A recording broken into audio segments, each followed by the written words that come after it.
Hello ಸ್ನೇಹಿತರ, ಇವತ್ತಿನ ವಿಡಿಯೋದಲ್ಲಿ ನಾನು ನಿಮಗೆ ಬಾತ್ರೂಮ್ ಯಾವ ರೀತಿ ಕ್ಲೀನ್ ಮಾಡೋದು ಅಂತ ತಿಳಿಸ್ಕೊಡ್ತಾ ಇದ್ದೇನೆ. ಅಲ್ಲಿವರೆಗೆ ನೀವು ನನ್ನ ಚಾನಲ್ಗೆ ಸಬ್ಸ್ಕ್ರೈಬ್ ಆಗಿಲ್ಲ ಅಂದರೆ ಈ ಕೂಡಲೇ ಸಬ್ಸ್ಕ್ರೈಬ್ ಮಾಡಿ ಹಾಗೂ ಬೆಲ್ ಐಕಾನ್ ಅನ್ನು ಒತ್ತಿರಿ. ಬನ್ನಿ ವಿಡಿಯೋ ಪ್ರಾರಂಭ ಮಾಡೋಣ. ಬಾತ್ರೂಮ್ನಲ್ಲಿ ಈ ರೀತಿ ಪ್ಲಾಸ್ಟರ್ ಮಾಡುವಾಗ ಬಿದ್ದಿರುವ ವೇಸ್ಟ್ ಮಟೀರಿಯಲ್ ಇರುತ್ತದೆ, ಅದನ್ನು ಕ್ಲೀನ್ ಮಾಡಬೇಕು. ನಾನಿಲ್ಲಿ ನಿಮಗೆ ತೋರಿಸ್ತಾ ಇದ್ದೇನೆ ನೋಡಿ. ಈ ರೀತಿ ಕ್ಲೀನ್ ಮಾಡಿ. ಕ್ಲೀನ್ ಮಾಡಿದಾಗ ಈ ರೀತಿ ಕಾಣುತ್ತದೆ. ಈಗ ನಾವು ಇಲ್ಲಿ ಬಿದ್ದಿರುವ ಡೆಡ್ ಮಟೀರಿಯಲ್ ಅನ್ನು ಒಂದು ಟಾಚಾದ ಸಹಾಯದಿಂದ ಅಥವಾ ಹ್ಯಾಮರ್ನ ಸಹಾಯದಿಂದ ಈ ರೀತಿ ರಿಮೂವ್ ಮಾಡ್ಕೋಬೇಕು.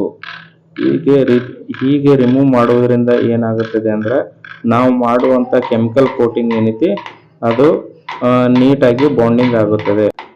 ಬಾತ್ರೂಮ್ದಾಗ ಒಂದು ಸ್ವಲ್ಪ ಡೆಡ್ ಮಟೀರಿಯಲ್ ಇರಬಾರ್ದು, ನೀಟಾಗಿ ಕ್ಲೀನ್ ಮಾಡಬೇಕು. ಈ ಒಂದು ವೇಳೆ ಡೆಡ್ ಮಟೀರಿಯಲ್ ಇದ್ದರೆ ಅಲ್ಲಿಂದ ಲೀಕೇಜ್ ಆಗುವ ಚಾನ್ಸಸ್ ಬಹಳ ಇರುತ್ತದೆ.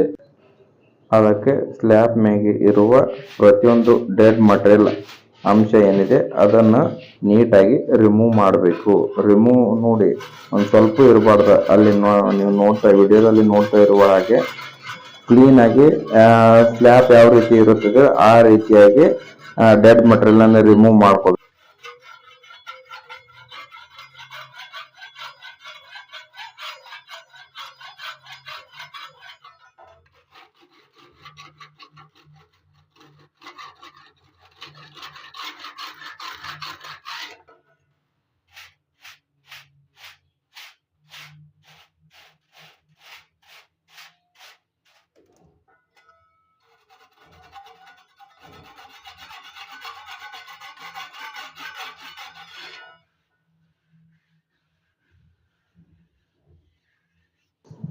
ಡೆಡ್ ಮಟೀರಿಯಲ್ ರಿಮೂವ್ ಮಾಡಿದ ನಂತರ ಈ ರೀತಿ ಬಾತ್ರೂಮ್ ಕಾಣಿಸುತ್ತದೆ.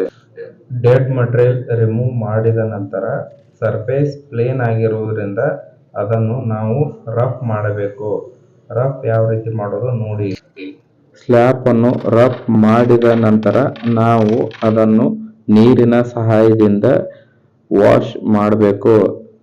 ಇದರಿಂದ ಸ್ವಲ್ಪ ಕೂಡ ಅಲ್ಲಿ ಮಣ್ಣಿನ ಅಂಶ ಉಳಿಯುವುದಿಲ್ಲ.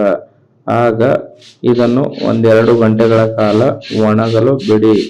ಡ್ರೈ ಆಗಿದ ನಂತರ ಕೆಮಿಕಲ್ ಕೋಟಿಂಗ್ ಫಸ್ಟ್ ಕೋಟಿಂಗ್ ಅನ್ನು ಅಪ್ಲೈ ಮಾಡಬೇಕು.